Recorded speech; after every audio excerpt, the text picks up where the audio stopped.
fed up with the everyday grind? Tired out by the dull routine? Want to get away from it all? We offer you Escape.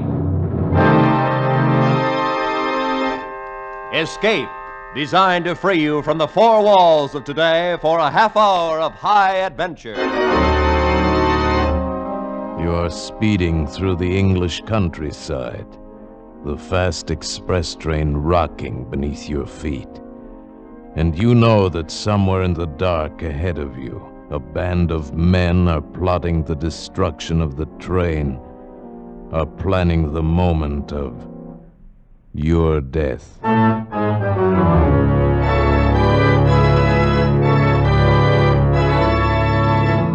Today we escape to England at the turn of the century and the story of a complete train that vanished from the face of the earth. As Sir Arthur Conan Doyle told it in his fascinating tale, The Lost Special.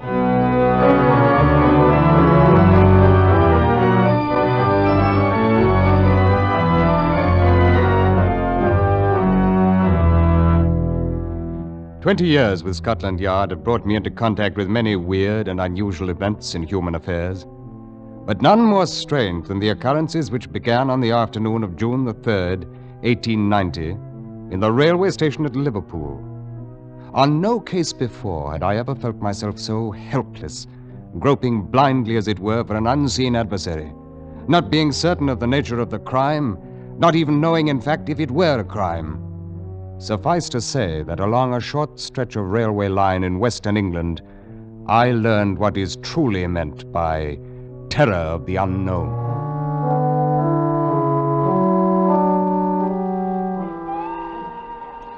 At 4 o'clock of the afternoon in question, having completed a rather minor investigation which had brought me to Liverpool, I was sitting in the waiting room of the railway station reading and waiting for the 6 o'clock train for London, entirely unaware at that moment of a rather ordinary conversation that was taking place in the office of Mr. James Bland, the station master, a few yards away. I'm very happy to know you, Mr. Carroll, and you, Mr. Gomez. And now, if I might learn the nature of your wishes? Simply this, Mr. Bland. My companion and I have arrived on the steamer from Central America, which docked less than an hour ago. It is of the utmost importance that we reach London as quickly as possible in order to arrange passage across the Channel to France. I see. Well, it's unfortunate you missed the 3 o'clock train, Mr. Carroll. However, there'll be a limited leaving at 6 that will put you in London. That is not soon enough, Mr. Bland. I cannot stress too highly the importance of my reaching Paris at the earliest possible moment. I can understand that, but there simply isn't any other train until Quite 6. so. Quite so. I am informed, however, that it is possible to charter a special train upon occasion. A special? Yes, it's possible. Rather expensive, though. The cost is not important, Mr. Bland. How soon can the arrangements be made? Well, Mr. Hood, do we have an engine available? Yes, sir. Number 247 is on the north siding under emergency steam. Good. Very well, Mr. Carroll, it's 4:08 now. We can roll a special out of here at 4:30. The charge is £55. Gomez, you will pay Mr. Bland £55. Who is on the standby crew, Mr. Hood? Let's see. John Slater is engineer, McPherson guard, Smith fireman. Call them at once. Have them carry 2 standard coaches behind the engine, and telegraph the station master at St. Helens to hold the local on siding there until the special goes through. Make sure the line is clear as far as Manchester. Yes, sir. I'll send for a porter to take care of your briefcase, Mr. Carroll. Seems to be rather heavy. Thank you, no. I prefer to keep it with me, if you don't mind. Certainly, whatever you wish. Now, if you leave here at 4:30, you should be in Manchester at 6:15. The station master there will clear you on to London, and I trust you'll have a very pleasant journey.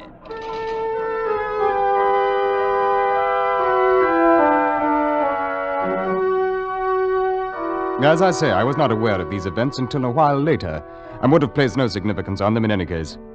At 4:31, the special train with its 2 passengers and 3 crew members pulled out of Liverpool station and headed for Manchester. And at 10 minutes to 6, I was summoned to the office of Mr. James Bland, the station master. And so that seems to be it. Very likely I have no real reason at all to be worried, Inspector Collins. But since I saw you below there in the station, I thought it wise to call you in on it. Well, I'm happy to be of any help, Mr. Bland. Yes, as I understand it, your special train is running behind schedule, is that it? Incredibly behind schedule. It's nearly half an hour overdue at Manchester right now. We've wired them to check and report back. Well, it isn't exactly unheard of for a train to run slow, Mr. Bland. It is, unless there's some reason, and I can't think of one in this case. The special had clear track all the way. It passed through St. Helens at 4:52, right on time. They wired us, and then 15 minutes later released the local to follow along behind it into Manchester. You mentioned something about Mr. Catterall having a companion, I believe. Huh? Yes, a great hulking brute named Gomez. He didn't utter a word while they were here, seemed to be a sort of bodyguard. Catterall himself was small and stooped with a swarthy complexion, possibly a Latin American. And you got the impression that he was carrying something rather valuable in his briefcase. Huh? Yes, he wouldn't let it out of his hands. And he seemed to be in great fear of something, though I haven't any idea what it may have been. What about this second chap, Horace Moore? Typically English, about 40 years old, seemed very anxious to reach his sick wife in London. Oh. Here's Manchester on the wire now, Mr. Bland. Oh, good. What do they... Well, just a moment. Well, here's a message. Assumed change in your original plan. Local from St. Helens arrived Manchester. Reports no sign of special train. Oh, but that's impossible. St. Helens reported the special through ahead of the local. Is there a branch line between St. Helens and Manchester, Mr. Bland? No, not even a double track. There's only a single track main line straight through. Sidings, of course, at the local stations for loading purposes. But, Mr. Hood... Yes, sir. Check every local operator from St. Helens on. We've got to get to the bottom of this. I can't understand it, Inspector Collins. A locomotive and 2 coaches can't simply... Well, it's utterly impossible. It can't have just disappeared. In a few moments, the answers began coming in over the wire. The first was from St. Helens. Repeating our previous message, a special train passed here at 4:52. Local departed 15 minutes later. Then from Collins Green. Special passed here at 5 o'clock, followed by local train 17 minutes later. And then Earlstown. Special passed here 5:06, followed by local 18 minutes later. Newton. Special passed here 5:12, local train 17 minutes later. At Kenyon Junction. Special through here at 5:20, local passed 19 minutes later. And then Barton Moss. Local through at 5:53. No special train passed here today. I tell you, it's absolutely unprecedented, Inspector Collins. An entire train and 5 human beings vanishing from an open track between 2 local stations only 8 miles apart. It's impossible. There's the only thing to the contrary being the fact that it has apparently happened. But I can't understand it. Mr. Bland, I think you'd better make arrangements to get us out to Kenyon Junction as quickly as possible.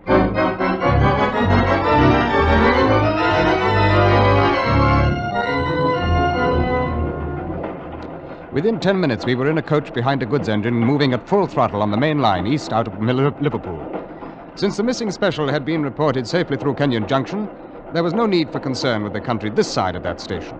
While the coach rattled and banged along the miles, we spent the time poring over a large-scale map of that 8-mile stretch between the junction and Barton Moss. As you can see for yourself on the map, Inspector Collins, it's rather open country through there. Yeah. Low rolling hills mostly, with quite a lot of coal mining and 1 steel mill. No towns or villages near the railway line. Yes, so I see, Mr. Bland. What about these spur tracks that join the main line? There must be a dozen or more of them. 14 to be exact. Isn't it possible the special could have been switched onto one of those spurs? Well, yes and no. 8 of them can be eliminated immediately. Besides being narrow gauge tracks, they're also much too flimsy to bear the weight of a standard locomotive. Furthermore, they end at loading bins adjacent to the main line. They're not actually connected to it. I see. Well, that still leaves 6. Are they all standard gauge? Yes, but 3 of those 6 can be eliminated too, since they've been abandoned for years. The mines they were built for are no longer operated. The Red Gauntlet, Despond, and Heartsease collieries. Yes, but abandoned or not, if the tracks are still there, couldn't they be used? No, they could not. When service to the 3 mines was discontinued years ago, the switches, along with several hundred yards of track adjacent to the main line, were removed to prevent accidents. And that settles that. But we still have 3 lines left. Yes, and all in operation. They serve the Big Ben and Perseverance collieries and the Carnstock Ironworks. Good. Then there's the probable area of our investigation. Probable. Inspector, I fail to see anything probable about a train scheduled from Manchester turning up in a dead-end siding. Well, for many years now, Mr. Bland, I've been approaching problems of this sort with a certain theory of logic. Once both the obvious and the impossible are eliminated, and we seem to agree on those, then the solution must lie in the realm of the improbable, no matter how fantastic it may at first seem. I can't believe it. Why wouldn't the train crew report in? What about Mr. Carroll's anxiety to get to London? Why wouldn't Hey, we wait, have... wait. We're slowing down, aren't we? That's right, sir. We're pulling into Kenyon Junction. Mm-hmm. This is the last station to report seeing the Lost Special. Very well, gentlemen. This is where we start to work.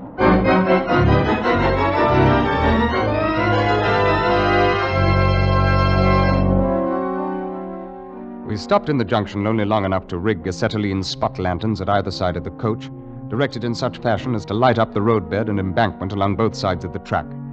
And then we puffed slowly out onto the main line and headed towards Barton Moss, 8 miles away. The first mile of those 8 dropped behind us and brought no significant discovery, and we moved on through the second mile. Save for the flood of light from our lanterns and the dull red glow from the firebox of the engine, the night was as black as pitch. Now and again, the ugly shape of a loading bin for one of the narrow-gauge feeder lines would loom out of the darkness ahead of us and float past, ghostly for a moment in our lights, and then dissolve away behind us into the blackness. But on the roadbed, the rails themselves remained unmarred, undisturbed, and offered not the slightest clue to explain a disappearance that grew more mysterious by the minute. We completed the second mile and moved on, and then suddenly... What is it, Inspector? What do you see? Stop the engine at once, Mr. Hood. Yes, sir.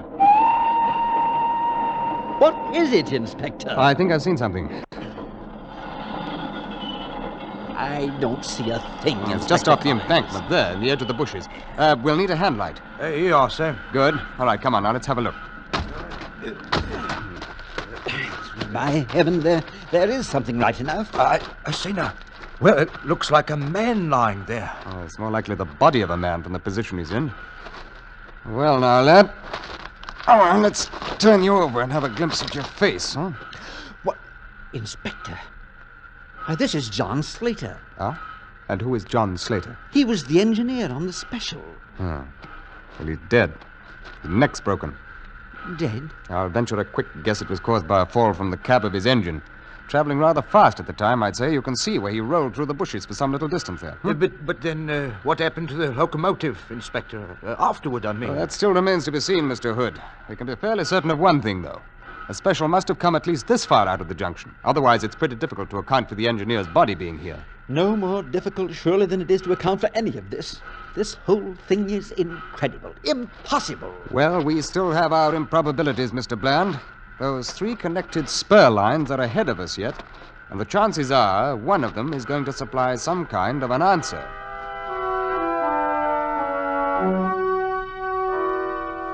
By midnight, I'd completed a thorough check of the 3 lines.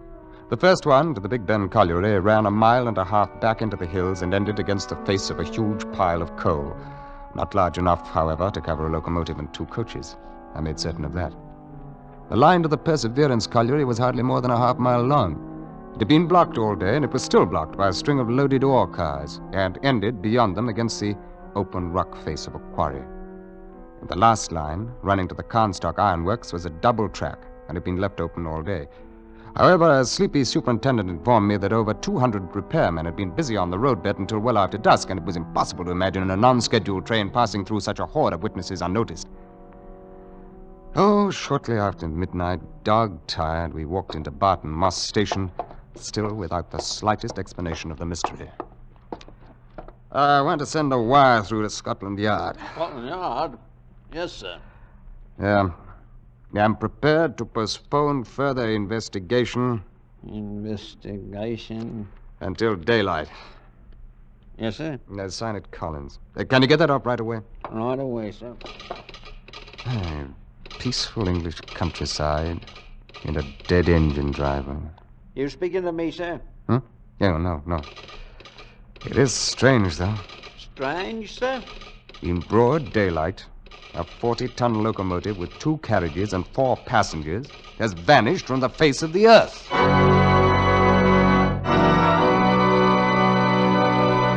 In just a moment, we will return to Escape. But first, 10 great shows come to you every Sunday night on CBS, and right and bright in the middle is America's #1 comedy, The Jack Benny Show. Tomorrow night, Jack will take his place on CBS All-Star Night with a cast that's made The Jack Benny Show a welcome visitor in millions of American homes. Yes, Jack Benny, Amos and Andy, Helen Hayes, Eve Arden, and all the other great stars come to you over most of these same stations in CBS's 10 great shows on Sunday nights. And now, with our star, Ben Wright, we return to the second act of Escape and The Lost Special.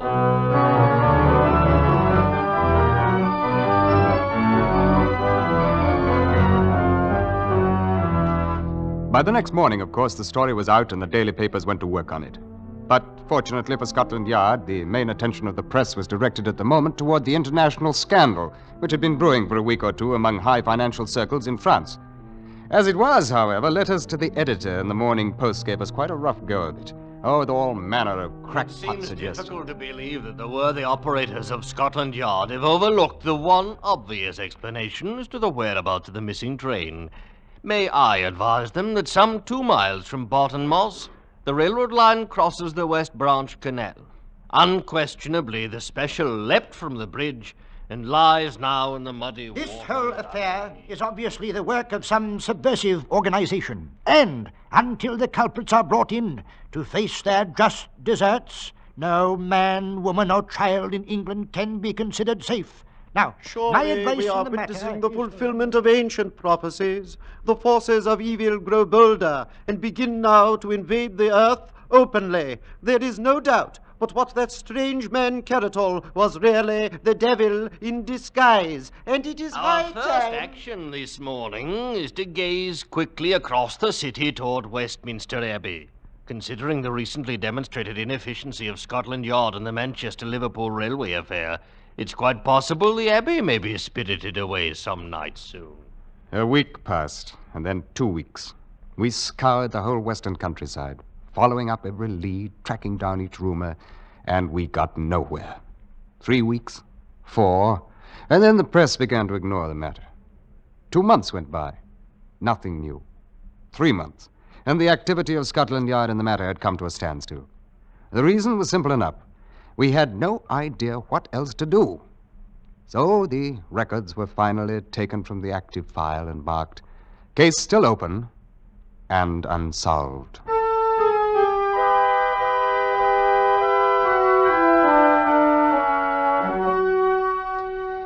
Even though I worked on other assignments, my mind kept turning continually back to the case of the Lost Special.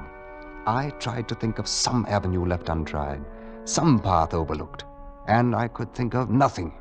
I reviewed all of the improbabilities I'd tested and disproved, and I tried to... Improbabilities. Suddenly, a fallacy in my own logic began to dawn on me. Arbitrarily, I had called certain explanations impossible, and touched them only lightly in my investigation. And yet, what could really be classed as impossible in a case which itself was utterly impossible?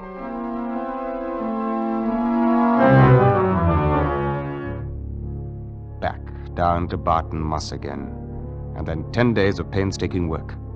At the end of those 10 days, I was certain that I'd found at least the essentials of the answer, and I was equally certain that I could never prove it. I could see only one bare chance, a desperate chance against long odds. I laid my plan before the chief inspector, and then Scotland Yard went into action.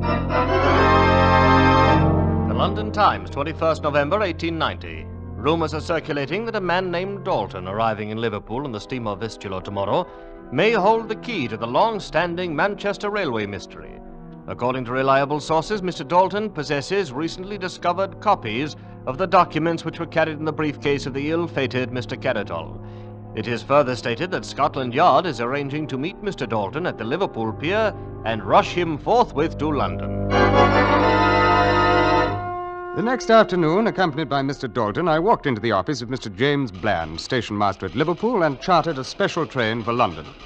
We shall have the train ready for you to leave in 10 minutes, Inspector Collins. Good. I'm most anxious to get Mr. Dalton and his briefcase to London as quickly as possible. Yes, I saw the squib in yesterday's paper, and I was afraid then you'd be wanting a special train arranged. I'm still worried about it, as a matter of fact. Oh, I hardly think there's any need to be.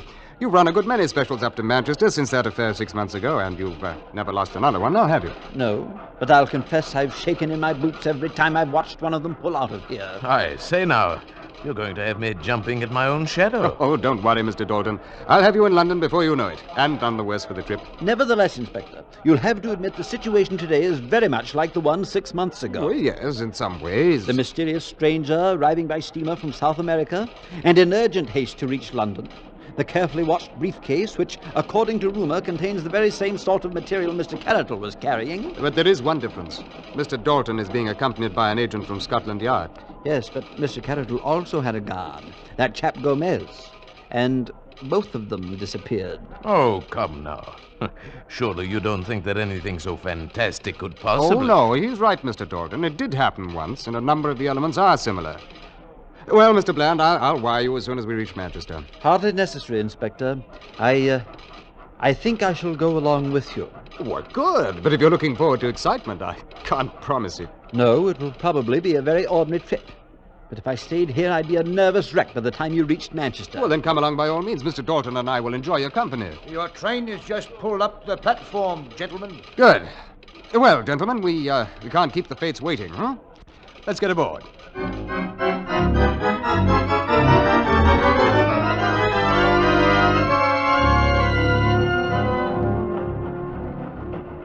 Well, it's certainly been an uneventful journey so far. Why, I hardly expected anything to happen this side of Kenyon Junction, and it's right ahead of us there. Inspector Collins, do you mean you are expecting something to happen on the other side of it? Oh, yes. Yes, that's the whole purpose of the trip. I don't believe I follow you. Yes, I imagine it is about time that you were brought in on this, Mr. Bland. I didn't want to take any chances by discussing it before we were well along towards the danger area. We're passing through Kenyon Junction, Inspector. Good. Mr. Dalton there is a Scotland Yard agent, by the way, Mr. Bland. Oh? And all he's carrying in that mysterious briefcase is half a dozen ham sandwiches. I think I should welcome some sort of explanation, Inspector Collins. Yes, do you ever hear of the old trick an archer uses when he loses an arrow? He shoots another in the same general direction, follows it, and sometimes he finds both of them. Well, this train and all of us aboard it constitute the second arrow, Mr. Bland. Do you mean you're expecting this train to vanish like the other? Why, you're deliberately risking our lives. Oh, the risk is not quite so great as you may imagine. But what makes you believe the attempt will be repeated? I've created as nearly as possible the same set of conditions that led to the first disappearance. If I'm right about the motivation, the parties concerned can hardly afford not to repeat. What motivation? I fail to see one. Well, it requires a bit of assuming, Mr. Bland, but the assumptions seem to fit the facts as well as the method used. Let's take some of those facts. Mr. Carrotol was in a frantic hurry to reach Paris. His briefcase apparently contained something of great value. He was afraid an attempt would be made to prevent his reaching Paris. Yes. In Paris at that time, a huge financial scandal was brewing, which later came to nothing because of lack of evidence. The scandal involved illegal land operations in Central America. And Mr. Carrotol had just arrived from Central America with his briefcase. Even so. Yeah, and finally, it must require a good deal of money to bring about the disappearance of a locomotive and coaches, whereas ordinary criminals rarely have a good deal of money. Now, do you follow me? Yes. Yes, of course. If all that's true, then the idea was to eliminate Carrotol completely, along with his evidence. And that's exactly what was done. Inspector, we just passed the spot where John Slater's body was found. Well, then heads up, Mr. Dalton. It's only a few hundred yards now. Tell me this, Inspector. Have you also discovered how the thing was done? Oh, yes. But I'm in the unfortunate position of not being able to prove it. And what do you think it's going to prove if the same thing happens to us? Oh, that. Well, I forgot to mention that there are 20 agents of Scotland Yard concealed in the coach behind us. They're specially selected, armed with rifles, and are there for the express purpose of making sure the same thing does not happen to us. We're slowing down, Inspector Collins. Well, I think this is it. Slowing down? Why? We're leaving the main line. But we can't leave the main line. There's no siding here. Oh, yes, there is. There's the spur track to the Heartsease colliery. But it's abandoned. There's no connection to the main line. The rails were taken away years ago. Ordinarily, you'd be right, Mr. Bland, but at the moment there's an excellent switch installed at the main line, and also a very serviceable set of rails connecting it with the old track. We're traveling over them now, as a matter of fact. You see anything, Mr. Dalton? Not yet, sir. The train is being manned, incidentally, by Scotland Yard agents. I took the liberty of holding the regular crew in the coach behind us until we could find out which of them had been bought off, which scheduled to end up like John Slater. But I must confess, Inspector, look. Men are coming out of the bushes behind us. They're already starting to pull up the rails. You see, Mr. Bland, in 15 minutes you'll be right again. There'll be no connection between the Heartsease siding and the main line. Yes. Yes, I see now. By heaven, I never would Mr. have... Bland, it won't do any good to try to signal with that pocket handkerchief. I'm afraid I don't quite understand you, Inspector. Then perhaps you'll understand the fact that you're under arrest for the murder of Caratol, Gomez, and John Slater. Why, that's utterly ridiculous. Why have we stopped? In order to permit it... There's your answer. I think that 20 agents of Scotland Yard should prove more than a match for your assistance. Your guesses are nothing less than preposterous, Inspector. What could I or anyone else gain by merely switching a train onto an abandoned siding? The other special, if you recall, disappeared. Yes, so it did. And straight ahead of us, a mile and a half, if you recall, Mr. Bland, this spur ends at the Heartsease mine shaft, one of the largest inclined shafts in this part of the country. According to the records, it used to be 900 feet deep. But upon investigating it last week, I found it closed off by a tremendous cave-in at 400 feet. Now tell me, Mr. Bland, was the cave-in caused by the explosion of the locomotive's boiler when it struck the bottom? Or did you dynamite the shaft after the train went into it? You've no proof of any of this and no evidence whatsoever against me. Your train crew in the coach behind us have all signed statements. And I think we'll get a good deal more evidence from the men who are being rounded up out there now. I have nothing further to say. There's nothing you can say, Mr. Bland.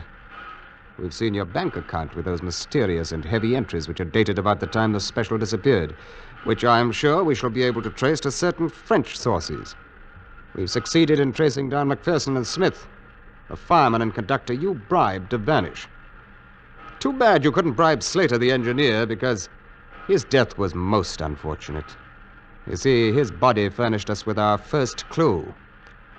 Yes, Mr. Bland. Without Slater's body, we might really have thought that the lost special had disappeared into thin air.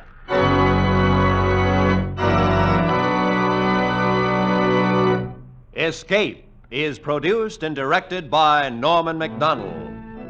Today we have presented The Lost Special by Conan Doyle, adapted for radio by Les Crutchfield, with editorial supervision by John Dunkel. Starred as Inspector Collins was Ben Wright, and the featured players were Parley Bear, John Daner, Edgar Barrier, Larry Dobkin, and Paul Frees.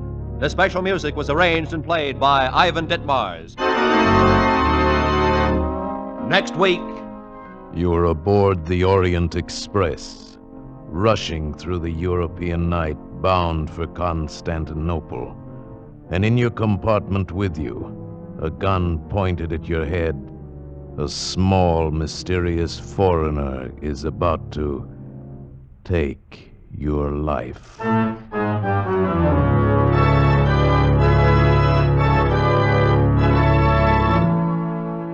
Next week, we escape with Graham Greene's exciting novel of intrigue, Orient Express. Goodbye, then, until this same time next week, when CBS again offers you Escape.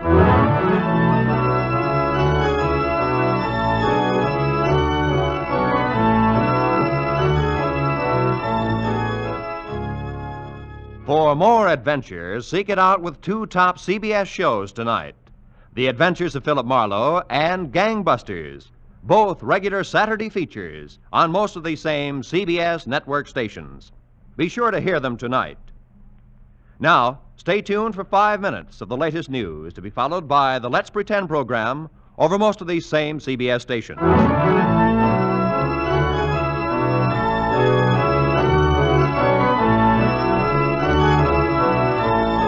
This is Roy Rowan speaking for CBS, the Columbia Broadcasting System.